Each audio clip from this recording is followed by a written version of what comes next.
Dave, Nick.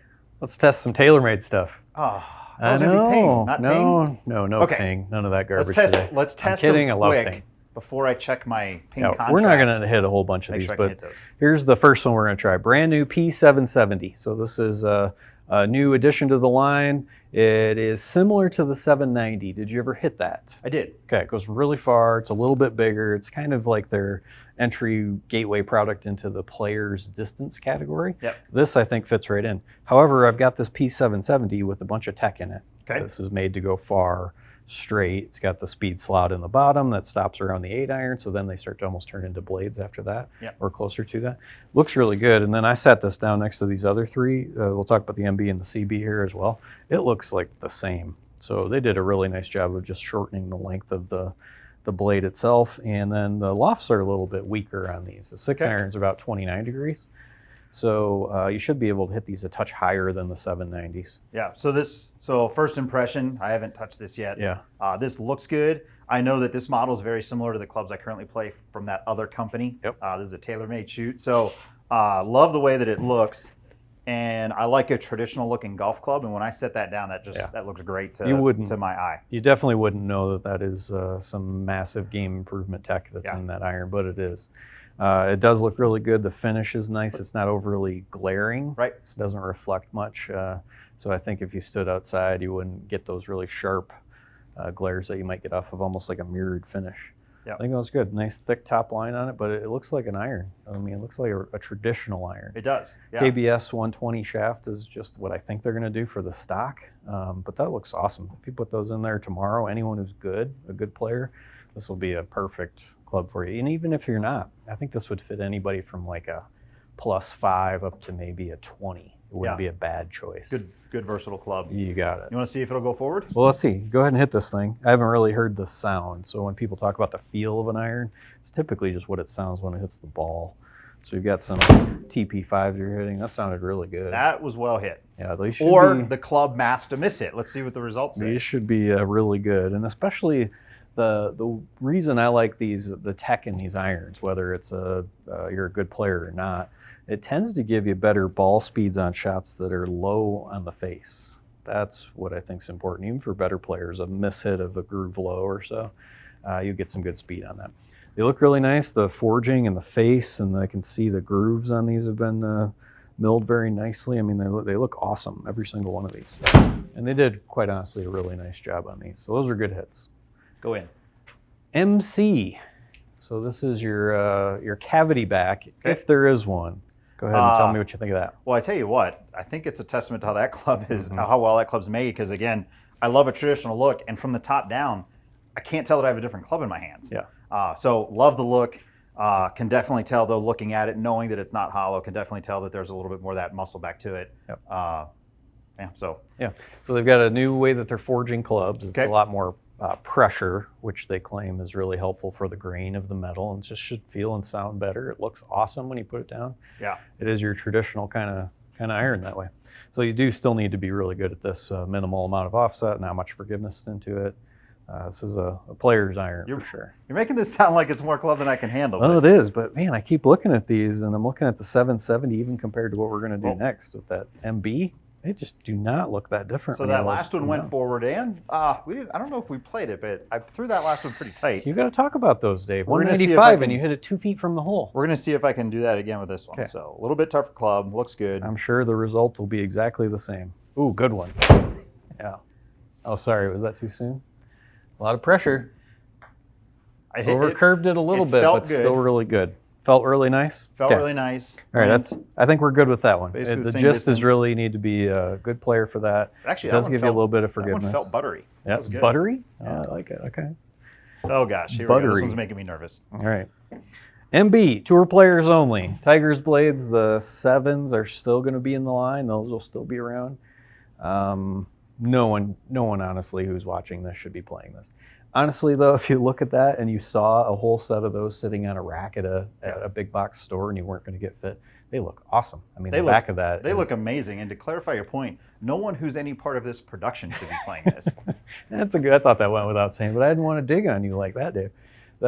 You can tell they spent a ton of time on the back of that golf club just to to design it and make it look really good, and it does. And even when you put it down, if you're a blade traditionalist, that's going to look fine. But there is zero tech really in this head. I mean, these are for your tour players who want to minimize how far they're going to hit it, maximize the amount of backspin they have on it. That's just not anyone who's watching this. More of a surgical instrument, more of a scalpel. So you know what? Let's not even bother with that, Dave. Come on, let's do one. No, let's go into this one.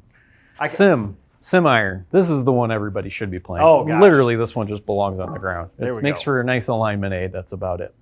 So Simmax Oversize. This is the one people should be playing anyway. There's nothing new about this relative to a few months ago. It's been out, but it's got the most speed to it. It has the most forgiveness, the most tech, the highest launching, maximum distance. This is built like a driver. I feel like I could just take a Bryson swing at this thing, and you're gonna. Well, let's see it. Hopefully, the ball does okay. I bring this up because it's just such a more valuable and useful way of watching this video than hitting an MB iron. I don't see the value in that one. Nice hit. Now, the other 7 irons you've hit, for example, have gone maybe 195 at the most. And that was carried that one 203. And that was towed slightly, by the way. That's why you want that stuff, really. Okay, I got 2 other additions to their line. These are brand new as of today. So the one that I'm most interested in is probably the SIM UDI. So this is the driving iron. Okay. They've had something like this around for a while, but this is for someone who probably either hits the ball way too high, spins it way too much, which again are good players, or you like to hit a lot of irons off the tee, which I'm not thinking is probably the best way to play, but your launch on this, you'll keep it below 10 degrees on most shots with that just stiff thump shaft that's in that one. Really good club to hit off the tee. I would struggle for many more uses out of that. Maybe once you hit your ping, you hit your ping driver into the trees a little bit. This would be really nice for chopping that out, working on your punch shot game. The punches. Yeah. Punch so that one launched. I know you didn't hit that well, but that one's going to launch under 10, and the forgiveness is just not built into that either, which is where you hit that very poorly and didn't get a very good result. That last one was better, but I don't think. Of course it was, because we didn't get it on foresight. So the other one is the driving hybrid iron. This one has a little thicker sole on it. There's some more tech in the bottom of it, so it's still super light. Goes a long way. But these are built for some hot faces, increasing some spin on this one. A little different shaft, a little touch more spin on that shaft itself. These I think you could probably launch over 10 pretty easily, even though these are 3 hybrids. So much higher launch. Not quite like those 7 irons, but that's about as low as you'd want to go. That was a little miss. That was a little thin. You flew that over the green, went 255 total, pushing a draw, pretty much on line, a little bit 4 yards to the left of it. I mean, that's an awesome. So definitely not my 194 club. No, it's just not your 194 club. But both of those last 2 looked and felt awesome. So, you know, I've got a version of one of these from a different manufacturer in my bag, and looking at this again, I like the look of a golf club. This was traditional look for what these clubs are, and I could the ping hybrid doesn't look much different than that. No, that's I think what you're alluding to. It's fine to say that, Dave. You can say ping today. No, this is a TaylorMade day. Well, it is. I was instructed this is a TaylorMade day by. I do like those. It looks like the crossover from ping. It's really it's a good. No, piece awesome. Of that's an awesome lineup. That's launching today, right? About to come out. Launching September 4th is when it'll be available. We're just now starting to talk about it. So perfect. Should have plenty of time for some buzz. These are all really cool. I'm excited about this. I think this is the best they've done with fitting all of their possible students or all the possible golfers out there into equipment that would match what they want. I feel like this video is going to be all TaylorMade needs. I mean, these things are awesome. These are going to crush it. The last thing I'd say, though, hybrids, these are cool. These are a little bit niche, though, I would say. Like this driving iron, this is not for someone who plays just your average round of golf on the weekends. This is not what you want. That Simmax hybrid, that's the one that even the best tour players are playing. Dustin Johnson, Rory McIlroy, they're choosing that over these clubs. Right. So that would be the first thing I'd try. If you hit it way too high or you just don't like your driver but have some good ball speed, these are fine. Go for the forgiveness, man. I mean, at this point, these clubs are just so good. Yeah, and then the last thing is don't walk into a big box store or hit your buddy's club and try it and think that that's the club for you. You're likely going to end up with some stuff that just sits in your garage. Right. You need to get fit for all these clubs, particularly, I'd say, these irons, because they do perform very differently. If you grab this cavity back iron and you say, well, you know, I really like this one, it's not super forgiving. You might not be the right person for that. But you might grab this P770 iron and want to hit the ball shorter, because sometimes people hit their irons too far. This isn't the club for them either. Right. It's important to get fit with someone who knows what they're doing, but someone who also can help you stop slicing or stop hooking. It's not just being a club fitter that's important to find your next set of clubs. You need someone who actually understands why you hit a ball that way, because then they can help you make better decisions on what you need. Yep. Think we missed anything? Probably missed a ton of stuff, but we only have so much time. They won't know. It's fine. Okay, tomorrow we are going to talk all things gear effect, because I allude to that way too much and haven't really done a longer form video on what that is. So you're going to stand here and watch, and maybe you'll have a question, but this will be for the rookie who doesn't know what gear effect is. It'll be for the intermediate person who kind of knows, but they want to know a little bit more.